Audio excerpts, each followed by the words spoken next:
All right, so thank you very much, everyone, for joining us. This is the unpacking session of grade 6. In other words, we're going to go through sort of what are the key pieces of the grade 6 math curriculum that we need to pay attention to. What are what we're calling the 3 key documents right now that you could use that would be helpful to navigate the waters of the new curriculum. And then give you that to sort of walk away from, and whether you come back next week or not, that's entirely up to you, but we'll start planning. So this is not a planning session per se. This is one to give you the overview, the understandings, things to watch out for, how to read the documents, and then to use them in whatever way works for you. Okay, there's no one only way to use them. And if you have any questions along the way, use the chat box, but I prefer you almost just unmute yourself and just ask the question, because that makes it a whole lot easier, and then you're not sitting back hoping that I didn't miss you in the chat box as we go along. Okay, before we start the acknowledgement, I always try to fill in something in our acknowledgement that is related to either the acknowledgement itself or to the subject that we're teaching. I do have one that's specific to math, but we'll bring that one in next week. This one is specific to really an Indigenous lens of why the acknowledgement is done and how they see the acknowledgement as well for themselves. So we're just going to watch this for a few minutes before we actually read our acknowledgement.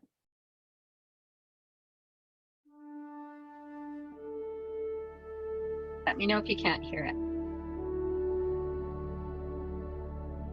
What I've learned from my elders is that when we do acknowledgement of the land, it's not about acknowledging whose land it belongs to, because that Indigenous worldview, we never owned the land.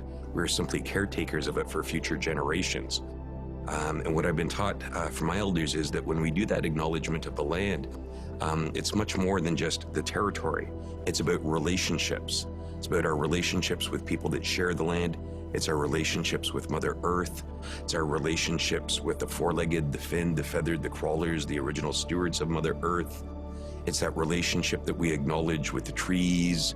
It's that acknowledgement that we have with the plant life that is part of the food chain and helps us exist. It gives us our medicines for healing, gives us food for nutrients, it gives us our medicines for ceremonies. We acknowledge water. Water is sacred, water is life. And what we're told is that when we acknowledge that water, that we always have to acknowledge the carriers of those teachings, which are the woman. So we do that in the same voice. We also acknowledge the infinite wisdom of the grandfathers. Then we take that to the next level, is which acknowledging that relationship that we have with father-son, or in some nations, brother-son. We acknowledge that relationship that we have with Nokomis, Grandma Moon, and how she cleanses Mother Earth. We acknowledge that relationship that we have with our distant relations, the Star People. So when we talk about acknowledging the land, it's so much more so than just acknowledging what nation was on that. As we know all throughout the history of Turtle Island, is that Indigenous people were, for the most part, nomadic people. They shifted. They would move from season to season. It just so happens that Sheridan sits on the treaty territory of the Mississaugas of the Credit, which I'm very proud to always share and educate with people. But in the same breath, I also acknowledge that many, many other nations have walked this territory, and that their ancestors are still here amongst us.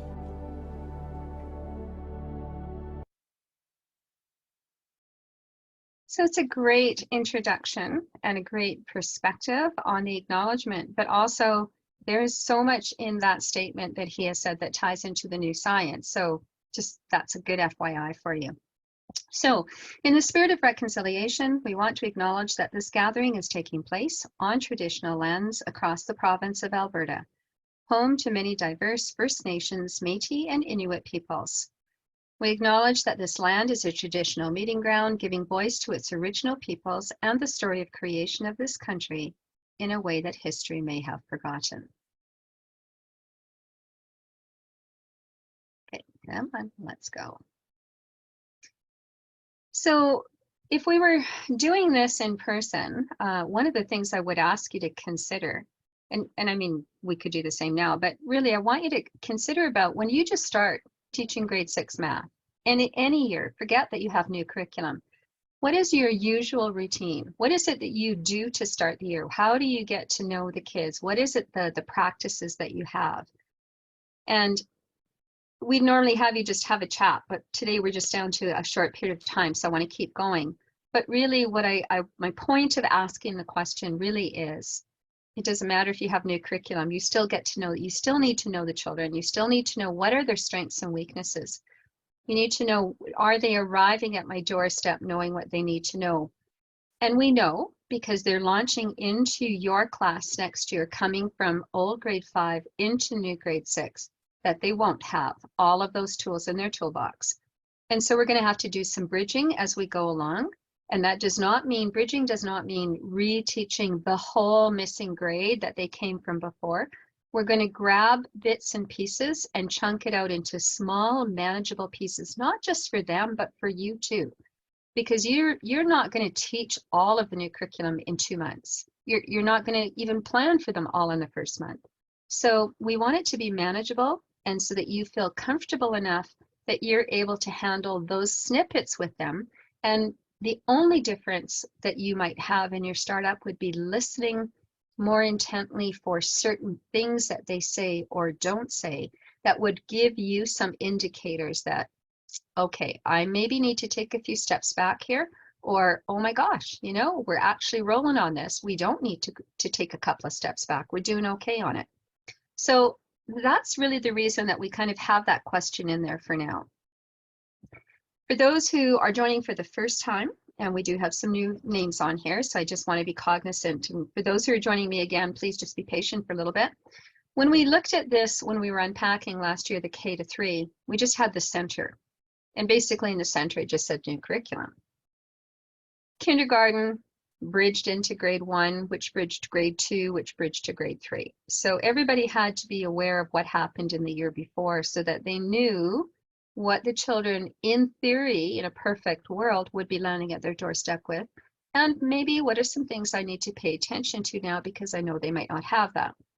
So no different for us as we unpack the 4, 5, 6. If you're first time through, have not done it before, then we're in the same boat. We want to listen.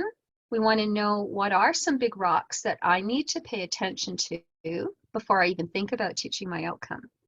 And why I want to stop on this frame for a minute is just to point out a little bit of a difference. We have Division 1, K to 3, we have Div 2, 4 to 6. Still have those, that hasn't changed. But what I want to point out to you is that the grade 4s live a little bit in both worlds, more than they have in the past. Because when I look at some of the big rocks that are unfolded in grade 3, some of the really foundational pieces that impact you in 4, 5, and 6, it's the grade 4s that grab those and really build even more so on them for you. And kids really need to know those areas really, really well. And we've talked to grade 4 teachers about that. But that means that grade 5s will also need to pick up some of that and just make sure that our kids are solid in it. And so would you as grade 6 teachers. One of those would be unit fractions, because fractions have a whole new world in our grades. And I'm not saying it's a bad thing. It actually is manageable and handling, going through it from the start, right from kindergarten in the word share up, is quite manageable. It's just that right now we're launching into not everybody having gone through all the steps. So we need to be cognizant of some of those pieces that we're going to go slow in September and October to speed up later in the year. And that's kind of the motto that we're using. Grade 4s have lots of finishing pieces from K to 3 curriculum, and they are the starters of big rocks for you guys in 5, 6. So that's an important piece to know. You also, as 5, 6 teachers, have a huge influence from the current grade 7, 8, 9 curriculum. So we slid things down. In no cases really have we moved a lot of things up. So we've moved things down, which means that some of the things you normally did in grade 6 this year were now grade 5s. But that also means that the children showing up at your doorstep didn't do that in grade 5. So we're going to pick up some of those pieces again and do them in grade 6, along with your grade 6 materials. You might be saying right now, we'll never get done. And the answer is, yeah, we will. We will. I promise you that we will. We just need to make it small and manageable. You are not going to meet any one outcome in September in its entirety. Just not going to happen. And if we can accept that and just work through a spiraled approach, then we will get to all of our outcomes. I'll share a little bit more about that as we go. So let's talk a little bit about what we're going to see in our new document. So if you are brand new and haven't opened anything at this point, we no longer have strands in math. They're now being replaced by organizing ideas. And we'll unpack those in just a moment. We have something called a guiding question. Excuse me. The guiding question really for you as the teacher. This is not an I can statement for the students on the board. So we'll look at what one of those look like in just a moment. Learner outcome, there's something we're very familiar with. This is what the student has to be able to demonstrate they know for us. And that's what I'm reporting. This is what the government is asking us to report on, is the learner outcome.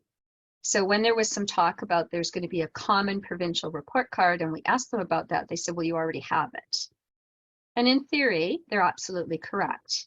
Because if everyone is only to report on the learner outcome, then in theory, everybody's report cards would look the same.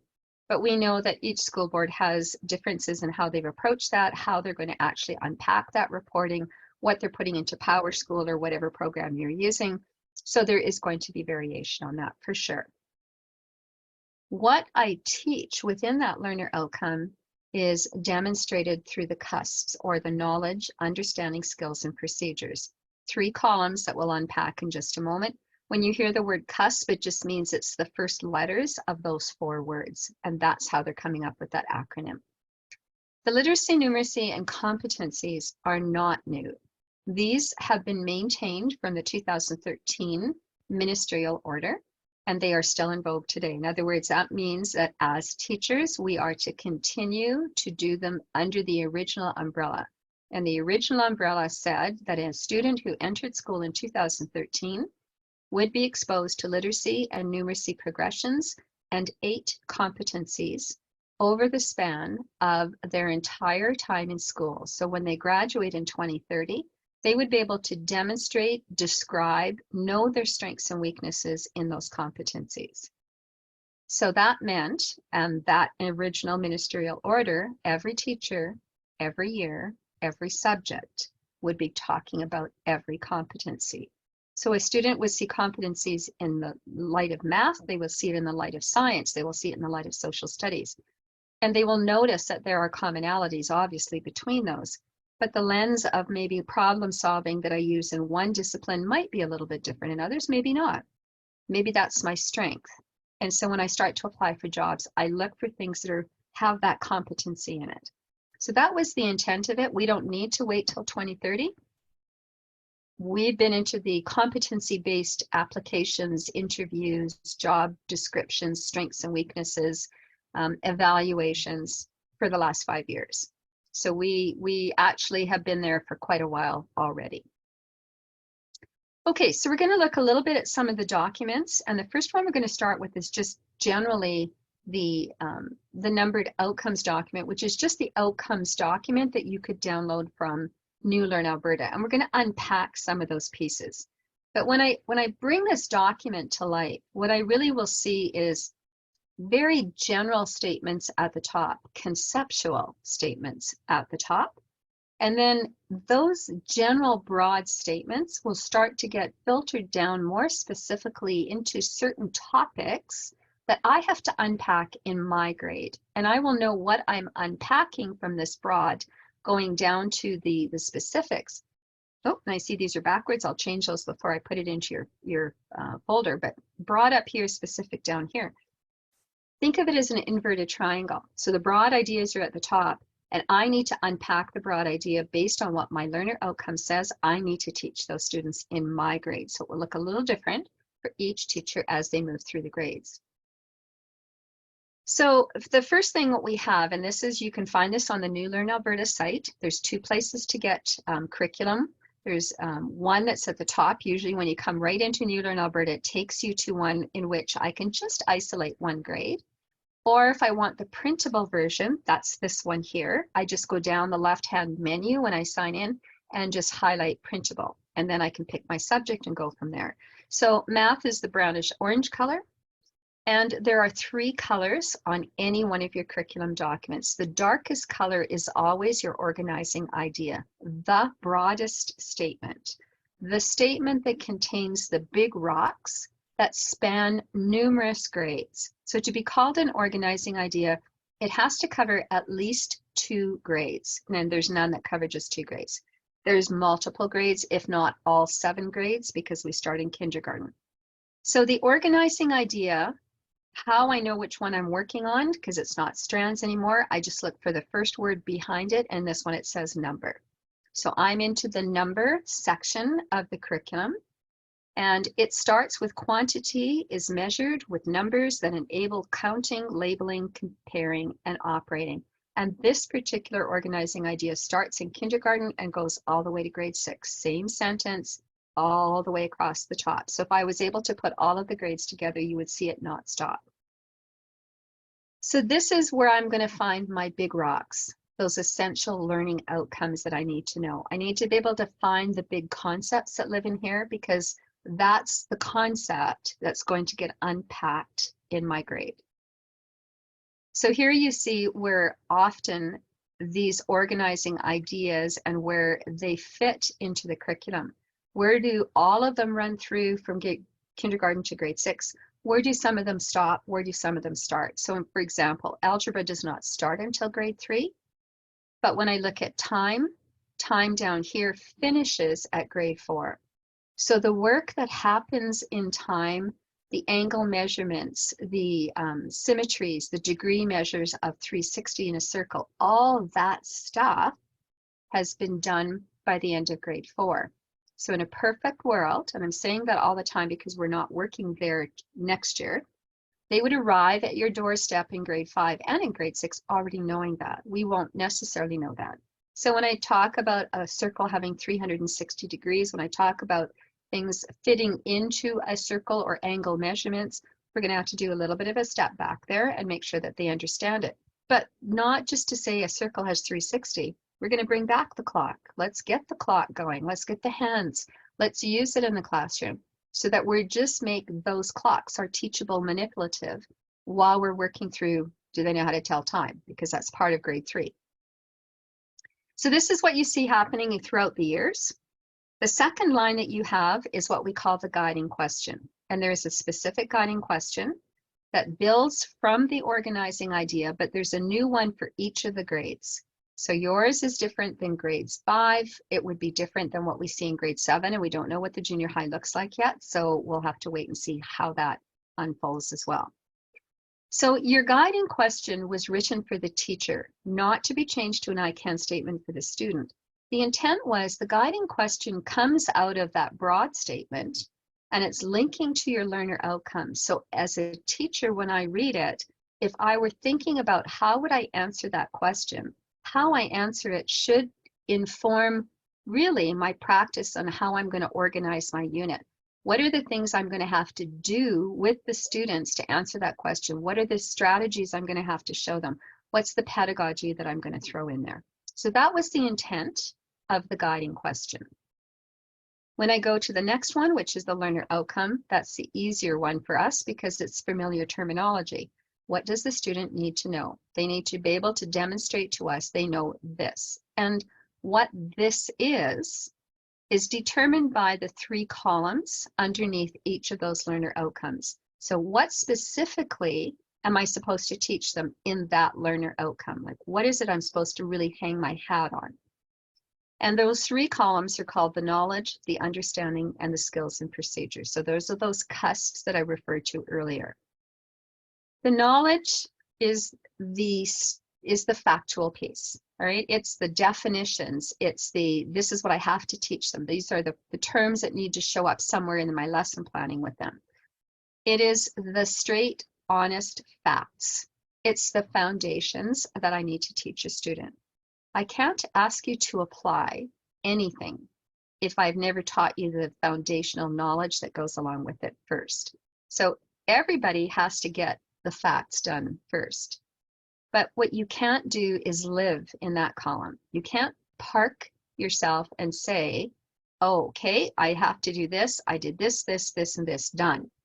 It is a checklist of doing the facts, but it's not a checklist of completeness. And I want to really hammer home on that because the way this document comes across, Lots of people have changed it to a checklist and said, I did that. Good, you have to do that. But you can't stop there because that's very surface level information. And we want students to be able to do more than just memorize and match terms and fill in blanks. That's not how they got up in the morning. When you got up this morning, you made a decision of what you were going to wear, what order you might brush your teeth in, and you're going to have breakfast, or the other way around. Do I have enough time to go grab a coffee? Or I'm going to stop. You made 100 split decisions. It isn't just about a memorization all the time. So we want students to see the facts in the real world. And the only way to do that is to bump that learning up one level to what we call deeper understanding. So once I've just taught the facts, which is surface level information, I want them to go up a step. The second column is actually the most important of the 3 columns. The understanding ties the knowledge, skills, and procedures together. And so when I'm looking at the understanding and I say, yes, the student absolutely can demonstrate that, I am saying that I have taken the knowledge, the skills, and procedures to a much higher level than just memorization and facts. And I've shown them new scenarios in which they would use that. I'm able to say that they categorically have put those together and they can meet that statement. So they're not separate columns to be treated separately. You'll do the facts for sure. You're going to do the skills and procedures for sure, but we need to tie those together very deliberately in order to get them to higher level thinking. The skills and procedures are like our processes that we had before. So the skills and procedures are, what do I need to demonstrate in the doing side of the math to convince you that I know what I'm doing. And what is a little bit different is that the verbs that you're going to see in those skills, the skills I'm supposed to demonstrate, need to be taught to the students right from kindergarten on. So we're going to teach the students what the skill is, and you're actually going to assess the skill as well. It's not just about content, it's skill and content. And so it'll be important when we start to go through each of our outcomes that we pay attention to what kinds of skills are they looking for. I might typically have done it this way, but in actual fact, they don't want it to be done that way. They want it to be done this way. This is what the students have to do. They have to model. We didn't do modeling in the past, but they want modeling here. They want a representation. Well, that could be a lot of different things. And so it'll be important for us as teachers to pay attention to what those verbs are. So the numbered outcomes, why am I calling that if it's just from Alberta Learning? So when you look at it just a little bit more intently, you will see that the outcome doesn't just sit there. It now has a number sitting in front of it. And that came about from when we were doing the work of comparing old to new, creating some of the documents that we're sharing with you today. There were about a team of 25 of us that worked on the math. And one of the frustrations we had was the only way to navigate through that document when it first came out was to say, count down 6 pages, and then maybe count down 3 rows, and then we would read out to make sure we were on the same page. There was no easy way to reference anything in the document. And after 2 days of that, I said enough. I can't do this anymore, so I'm numbering them. So the numbering system we used actually is the numbering system from kindergarten to grade 6. The whole document is numbered, but it's the same process all the way through. We've used the same numbering system in language arts. We've used the same numbering system in ELA. We've used the same in phys ed and wellness. Do I have to use that? Absolutely not. You absolutely can just go to New Learn Alberta and pull it off, all right? So not to worry that if you prefer not to have a numbering. But it was done for reference. So if you have a PLC, then you have an opportunity to say, hey guys, let's work on 6N 1.1. And then everybody knows what we're going to do for the next, whatever, 20 minutes or so. Okay, question. Yeah, hi. For the numbering system, how do we get that? Because I just printed off a copy just from the New Learn Alberta, and I don't have the numbers on there. Is there Yep, you betcha. And as we go through here in about 2 seconds, I'm going to put a link in the chat box and you're going to grab them. And so you will get all of these documents I share with you today. Everyone will get them for sure. Okay, so, and that's a good question, because if you want to use the numbered ones, we're encouraging you. Everything I do with you, I will use the numbered ones just because it's easy to reference. University of Alberta, as well as Red Deer Polytechnic, are also using it in their education faculties just because they find it easier to reference and work with through the students. So I did not in any way change what you see on New Learn Alberta. Everything is in exactly the same order, color, everything. It's just numbered. That's all it is. And there's page numbers so that you can even reference the page numbers. So let me just show you how to read this so then you'll know. So at the top is just a legend for you to get a sense of how this works. So the very first number, because remember it's the same for kindergarten to grade 6. So the very first number tells you what grade you're working in. The letter will tell you which organizing idea am I working on. So this one is a number 1 because it's N for number. And I will show you in the next document where the legend is so that you know. The number behind the letter tells you, is this the first learner outcome that Alberta Education listed in their document? And if it is, it will have a number 1. It's the first outcome in grade 6 in the number. They'll start again when we get into algebra. They'll start again when we get into patterns. So if it's the first one in patterns, it'll go P1. If it's the first one in algebra, it'll go A1. So the order that was presented by Alberta Education, we just numbered them in that order. Now, what is a little different though, is that it might have a decimal behind it. Not always, but it might have a decimal behind it. So you see in your first one, it's 6N 1.1. The outcome is students investigate magnitude with positive and negative numbers. And what that's really saying is this outcome has more than one row of cusps to it. This 0.1 says this is the first row of cusps, and when I go to the next page, I'm going to see exactly the same learner outcome, only a whole new set of knowledge, skills, and procedures with an understanding. So in some cases, your outcomes had 5 or 6 different rows of cusps, all attached, stacked together into one learner outcome. And that's where sometimes the confusion comes in when I'm trying to work with somebody else. So I hope that makes sense to everybody. So this is just a way of you finding sort of navigating an easy find. So here's your second page. What it would look like is 1.2. Only thing that I did do one insertion. Instead of you always having to skim back to the beginning of the document or the beginning of that section to find out what was the learner outcome, I just cut and pasted the learner outcome at the top of each of your cusps so that you don't have to keep scrolling back up again. It's the same wording, that never changes. This is my second row that goes with that outcome. Here's my third row that goes with that outcome. So it was just meant to make it a little bit easier. Again, this is optional. You don't have to do that, for sure not, but it's up to you to choose what you want to do. Okay, and here's an example over here in grade 5. It says 5N3, students determine divisibility of natural numbers. It just says 5N3. There's no decimal. Why? Because this is the only row of cusps that goes with that. See, nothing else comes below. So that's how we numbered them. And that is consistent. If you're teaching other grades, then it'll be the same way. So I'm going to throw this link into the chat box. If you want to grab it, please, and then save it to your computer so that you have a copy, and feel free to share it with your colleagues if they're not here. Okay, it's in there right now. Can somebody just give me a thumbs up or just unmute yourself and say you can get in? I just want to make sure that it's letting you in and that there's no confusion there. Thank you.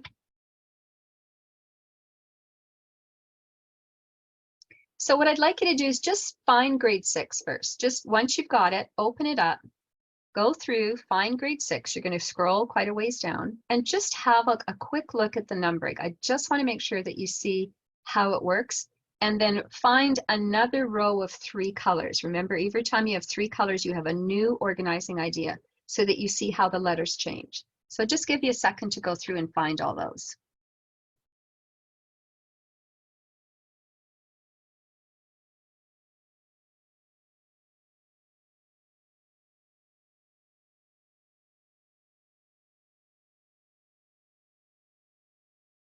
And if you have any questions at all, please just ask.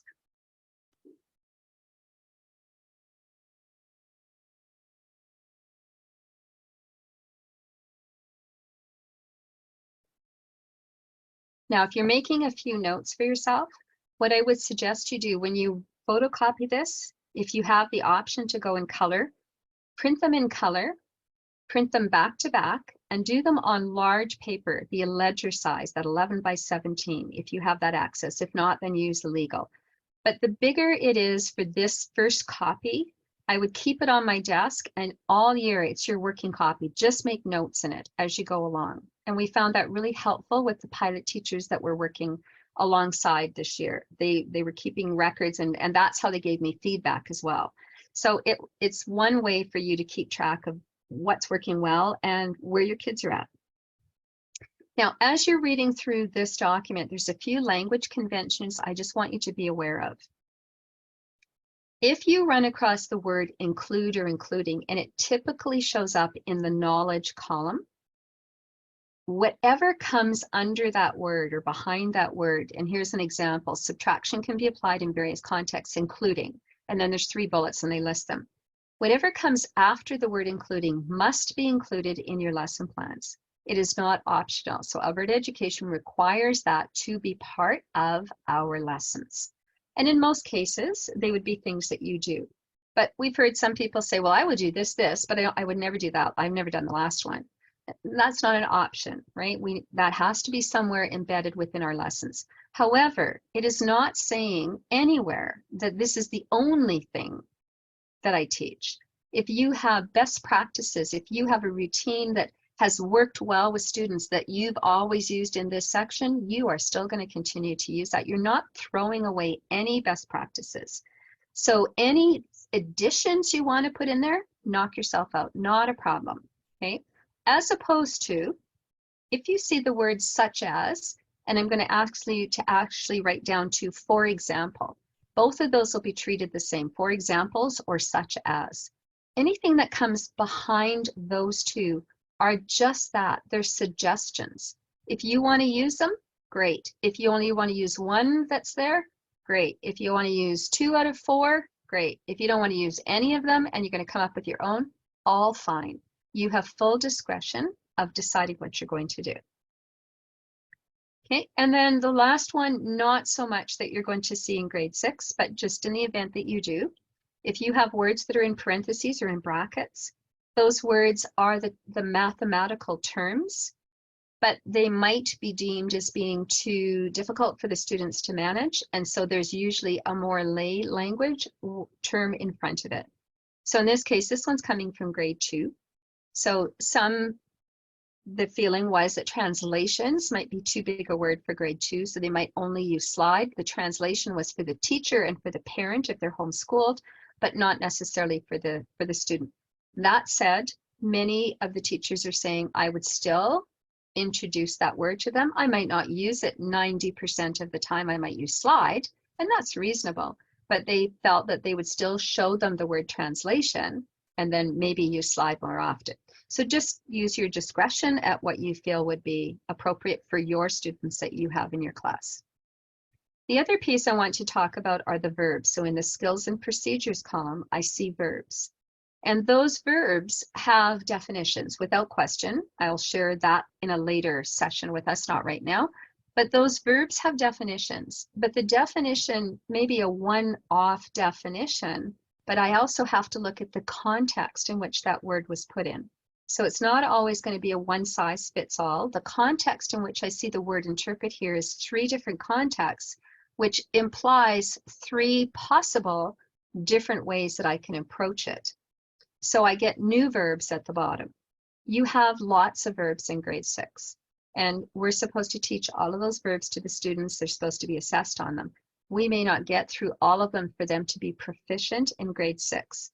So as we go through our first year of unpacking, I will often say, we've got this verb, this verb, this verb, this verb, but really in practicality, those 7 that are listed are really saying, let's focus on these 3. These are the 3 big rocks of the verbs. So you need to give yourself permission to, first of all, focus on what are some of the bigger rocks and make sure the kids know those.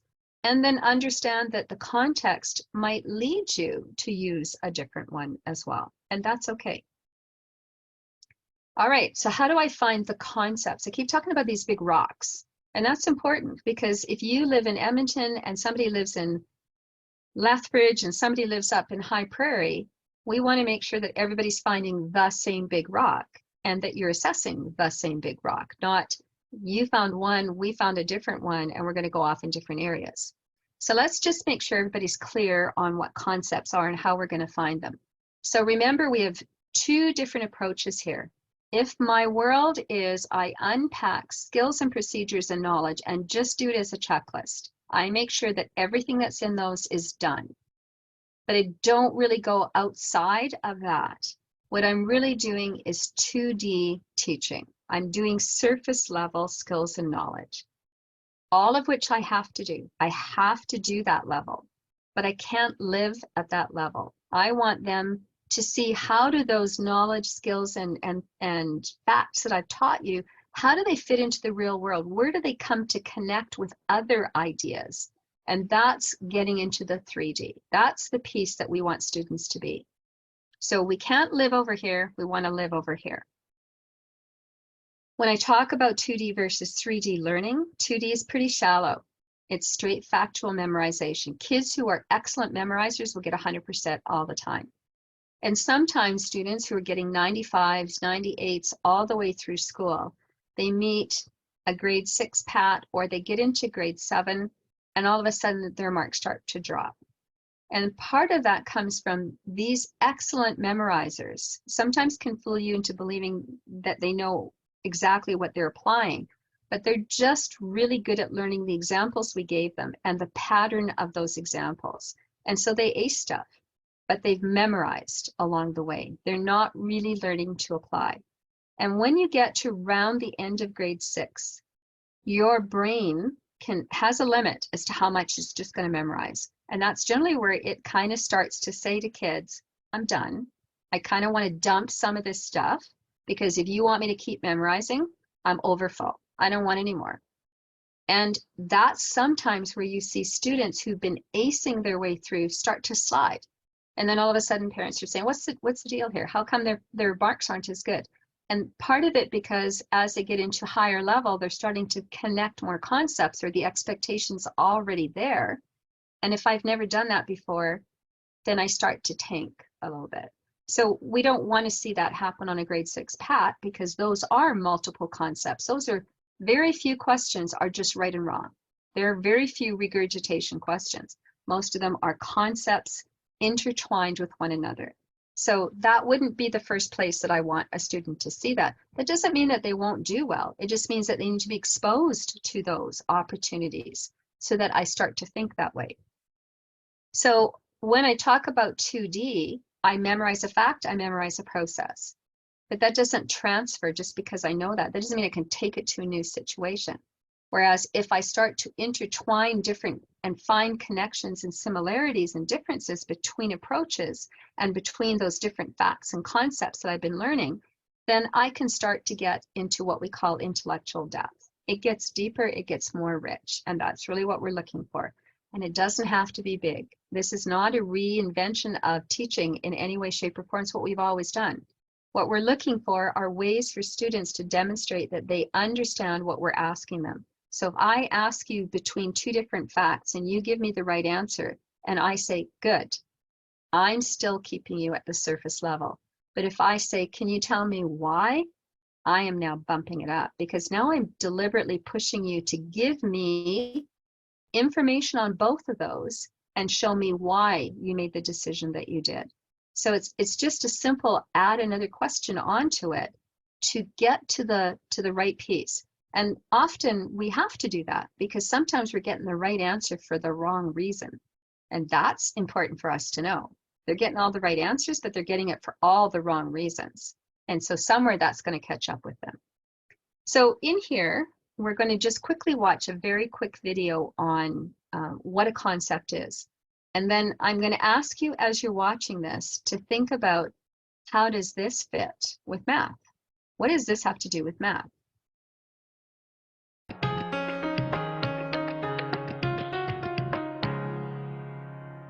There are two ways to think about learning.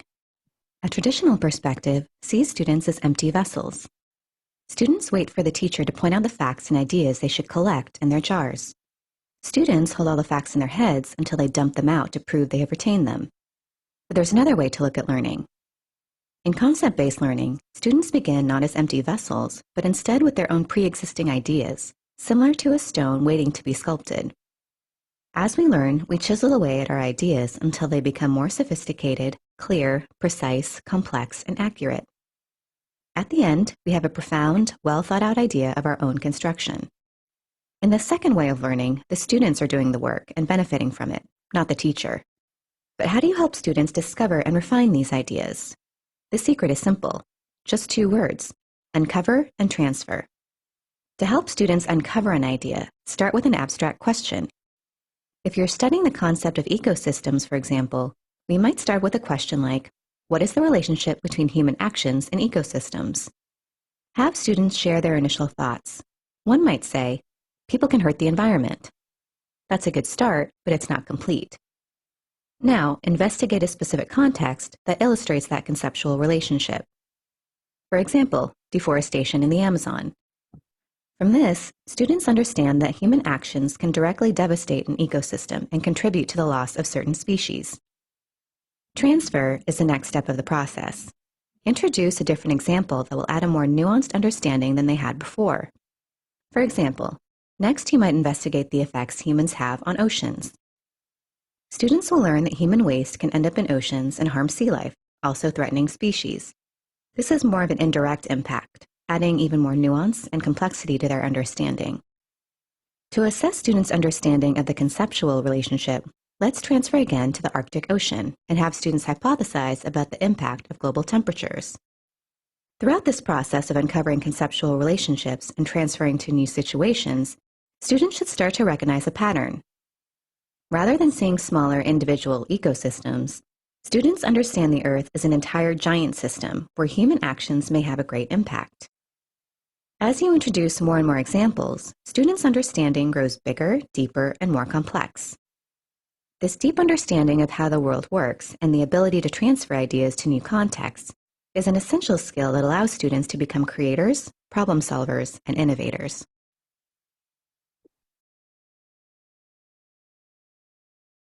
So you might be thinking, how does ecosystems, how does that work? But really, if you think about any concept that we teach, maybe I want to teach them the Cartesian plane. What does the Cartesian plane have as a relationship to functions? How does that work?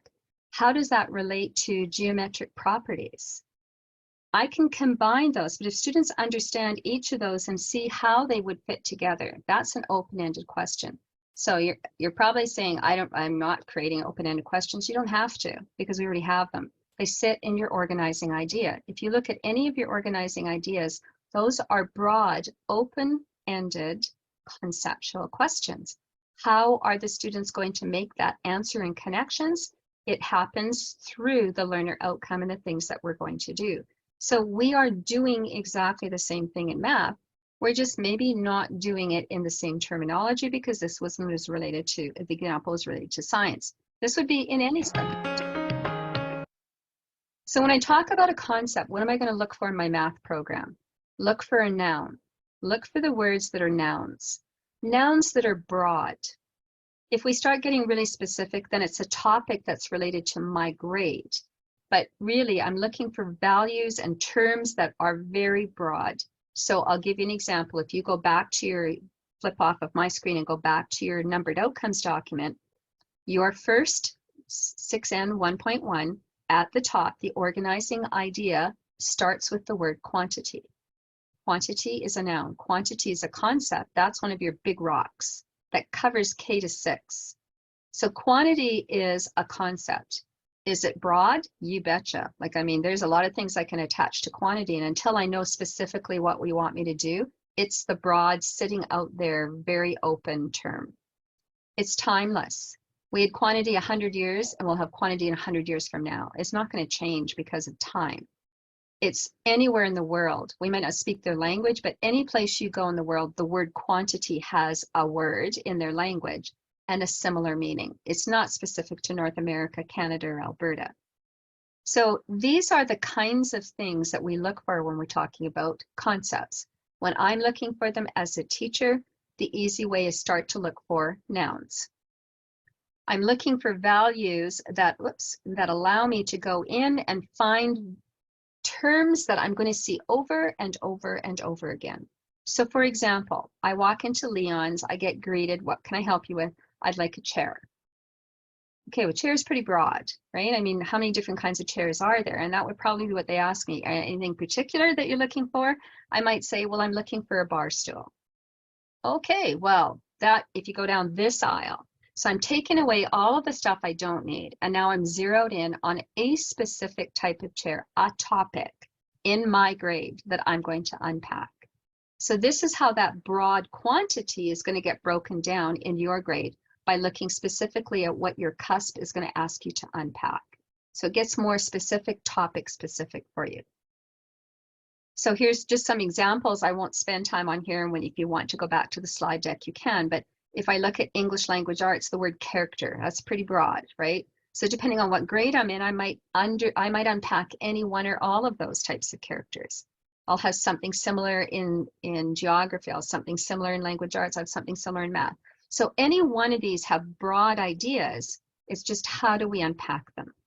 And the final analogy I have for you is think about a concept as a file folder. In your desk, you might have file folders that are called marks, assessment, planning. Okay, broad, very broad. And then you put stuff into them based on what it is you want to organize. That's that specific part that you're going to learn in your grade. So I start to break down the concept and make it much more specific. So I would like you to go back to that 6N 1.1. I'm going to make this really quick though. I'm going to give you at most 2 minutes. So 2 minutes of quiet time. If you bring that up on your page, what I'd like you to do is go through from your guiding question and your learner outcome, and then go maybe start and do a couple in knowledge, do maybe a couple in understanding, and a couple in skills and procedures. I'd like you to go through and find all the concepts, the content concepts. So we said quantity was one in the learner outcome. Numbers is another one that lives in the learner outcome. Let's find what else you can in these 2 lines. You can just jot them down for now on just a scrap piece of paper. You don't have to share them with anybody. So just what are the things that you would circle as the concepts in your grade 6 opening outcome? Okay, so give you some time just to do that.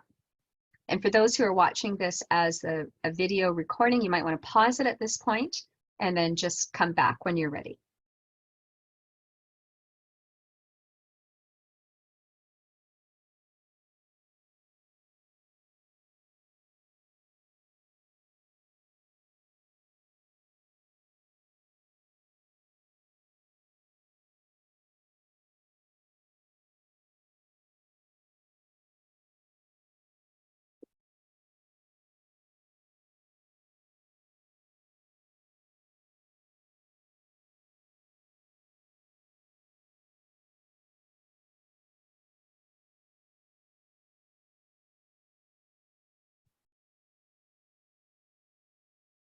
And content concepts, that's content I'm going to teach. I also have what's called skill concepts. Could you underline or jot down in a separate column, what are the words in this column or anywhere else that you see them that are related to the skill concepts? What skill will I need to teach them? So just jot those down. They're a lot easier to find for sure.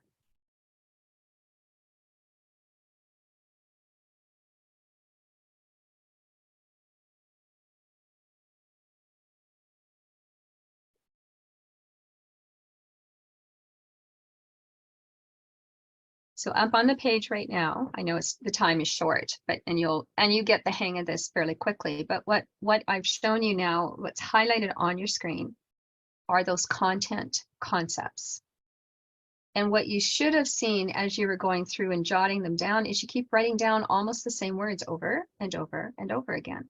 And the reason that's important for us is that's really saying, here's what you're doing in this cusp. You're going to be doing positive, negative numbers, number line. I see that over and over. I see left and right. Okay, I see those types of things coming out over and over. So there is my focus, my key focus for this cusp. I need to make sure that you understand all the pieces that go along with it. I need to make sure that there's some ways that I'm going to unpack that. Money's going to be one of them. I'm going to make sure that the words that I've highlighted in the understanding are skills and content that I have covered. I also find content also the same kind showing up in skills and procedures, and that should be the pattern you see. You should see the words show up over and over and over again. If you have a word that's kind of a one-off, you need to make a decision. Is that an important one-off? And if it is, absolutely, we're going to spend lots of time on it. But if it's a one-off, then make it a one-off. Make it it's a brief piece we put in there, we integrate it, we connect it, and then we go on. It doesn't necessarily warrant 6 questions on a test, right? So it might be one you don't even assess, but you've still taught it in there. So that's what you're looking for. When you went through and looked at the skills, they're easy to find. Identify, express, relate, compare, and order should go together, express. But don't forget to look up here as well. Here's the word investigate. So investigate's also a skill that I need to do, not just in math, but in science as well.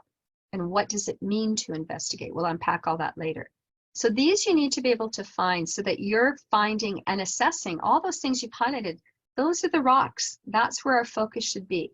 So if I'm going to do assessments, there's where I want to land. And that's why we want to make sure that everybody's finding kind of the same thing.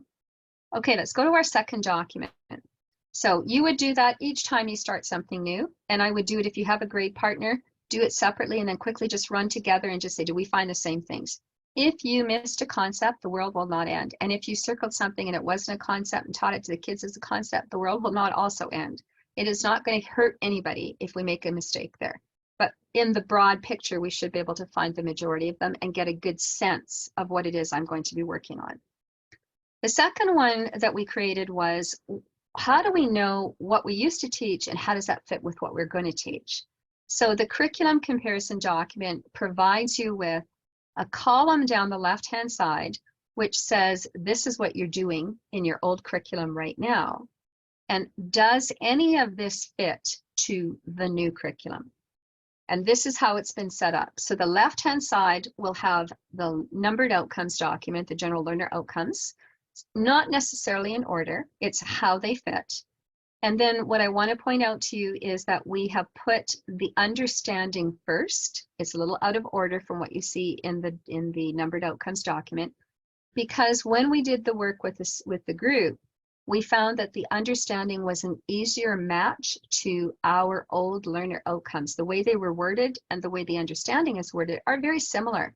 And then we verified using the learner outcomes, knowledge, skills, and procedures to make sure that we did have a match.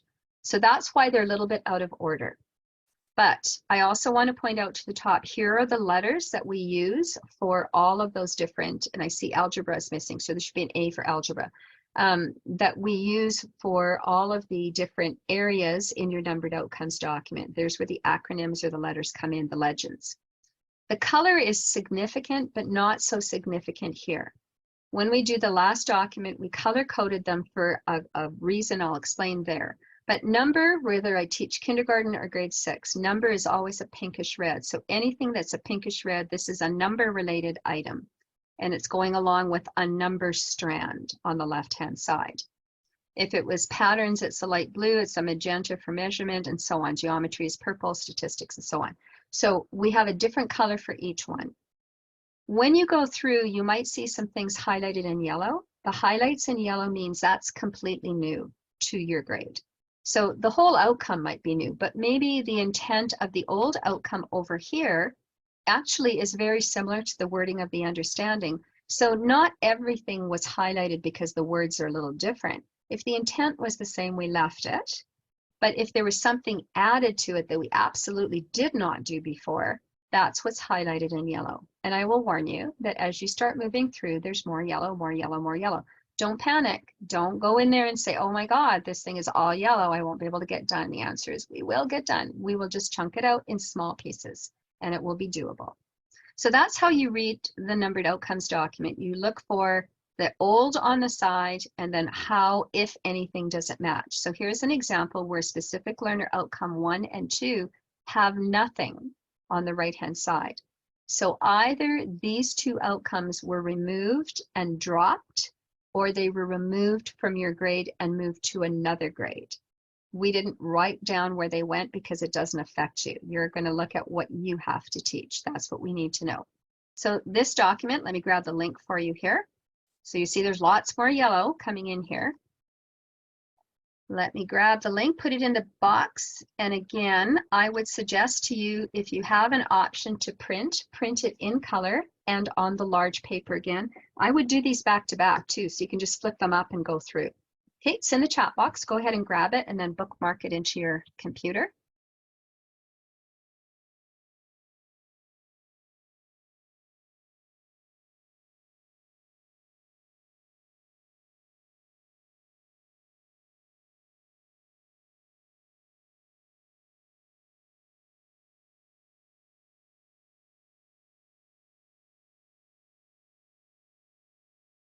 And I have it up on my screen right now, if you're not working on two screens. And you'll see where patterns comes in. Patterns was blue, so here's the blue. Anything that was pattern related is highlighted in blue. But patterns and relations, we pulled patterns out and it gets its own title. So remember, down the left-hand side is the old, then we get the new. So I'm just going to give you a second to scroll through. You won't have time to read them all, but just to scroll through and just get a sense of the different titles that you're going to be working with and kind of where it's coming from. Look on the left where it came from. And there might be some that you've just got, but they didn't come from anywhere, right? They were parachuted in from a different grade.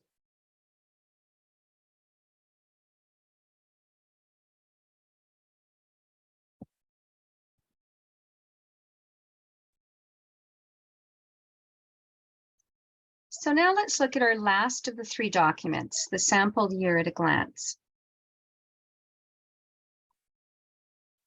So this document was created as a sample, right? It's not a requirement for someone to do, but it does offer you the opportunities to see how we would bridge some of the missing components and things that students don't necessarily know arriving at our doorstep in September to getting them to where we need to in the grade 6 curriculum.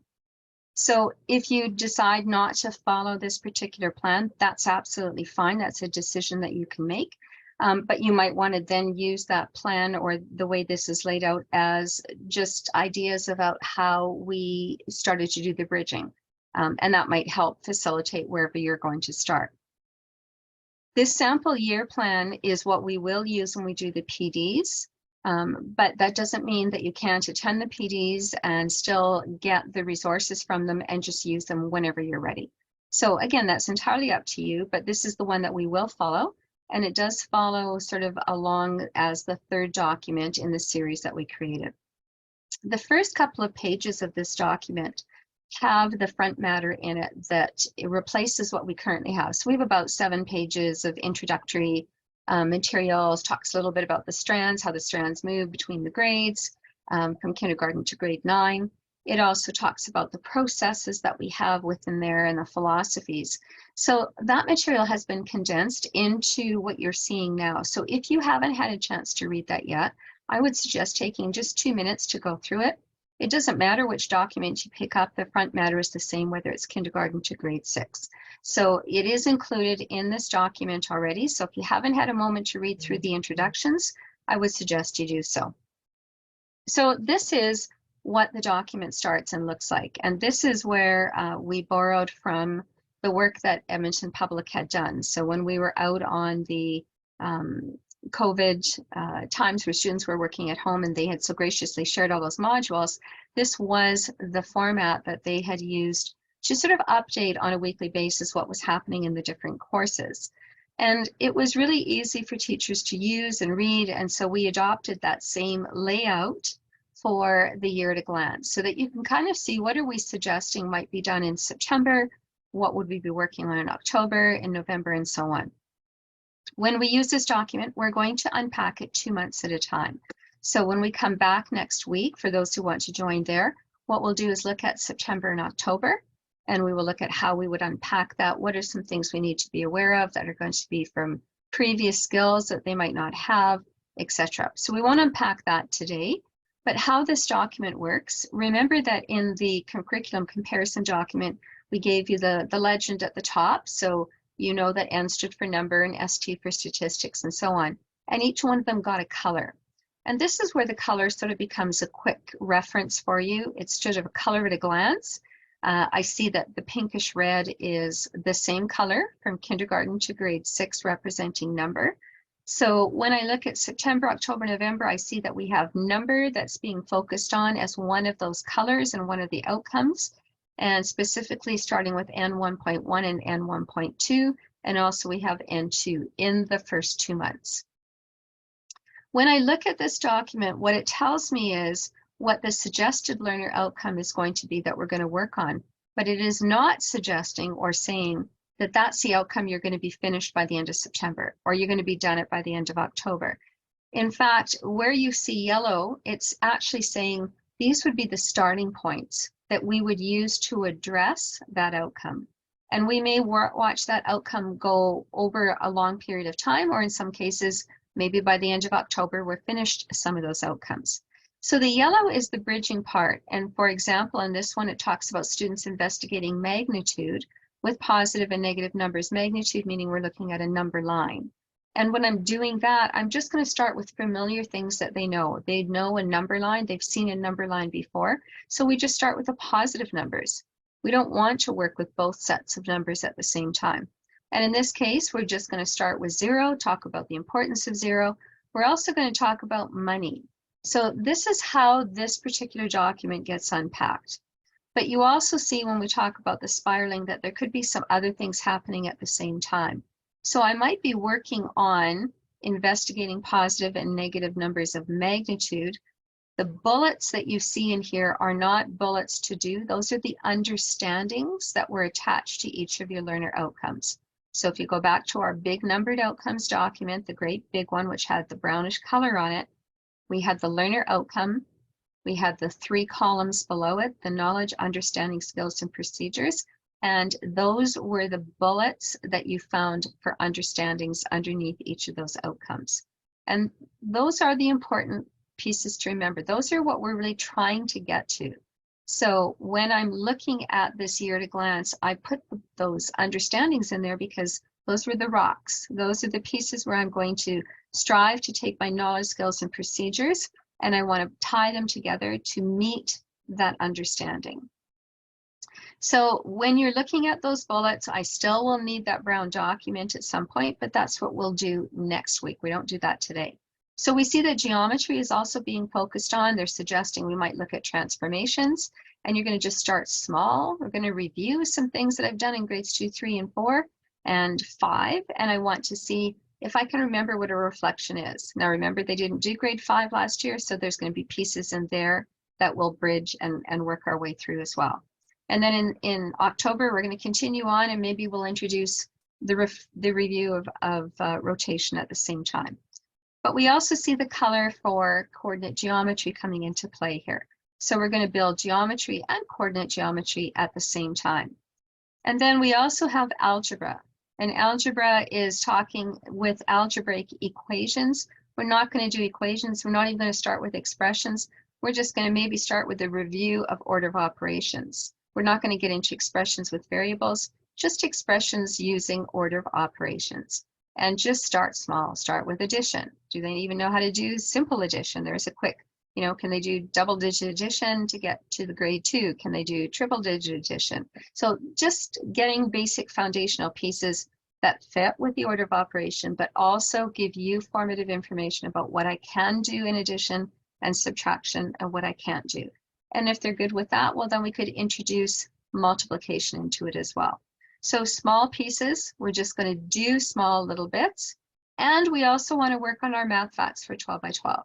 So this is what we talk about when we talk about spiraling. And it may take a little bit of getting used to the fact that I've got a bunch of things running at the same time. But really, you're doing a lot of activities at the same time. It's in the questioning that you're throwing out that you're hitting those different outcomes. So we'll work on that when we start to unpack it. But this is how the year at a glance looks. And by the time we get to June, we will have covered all of our grade 6 outcomes. It's just start small, baby steps, small chunks of information before we get moving into big chunks of information. And then you see we're already into December and January. So there's our focuses for the first couple of months. We're not worried about what's happening in that next set of 3 months. We're going to do November and December together. So we'll come back in a week from now and start unpacking this so that you can have some time to plan, not be doing that sort of last minute in August and just starting from scratch. So let me grab the link.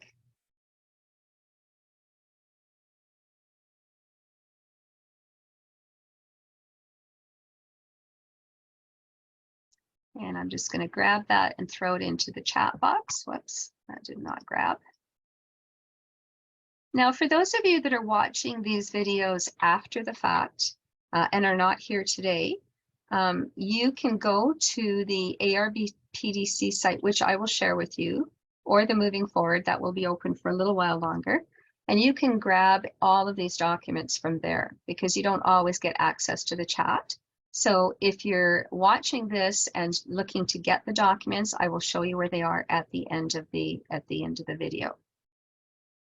So when you download this one, what I would do is print this one on just normal 8.5 by 11. I would print it back to back so that when I kind of put the staples at the top here too, I can just flip it up and I can kind of see how the months just line up. And when I'm doing, let's say, 2 pages of September, October, November, I can see just looking down what parts are going to fit together. So color again would be important here because you're going to look and see the colors that are more prevalent and what you're going to be working on. So that's the third of our key documents. So to wrap up today's session,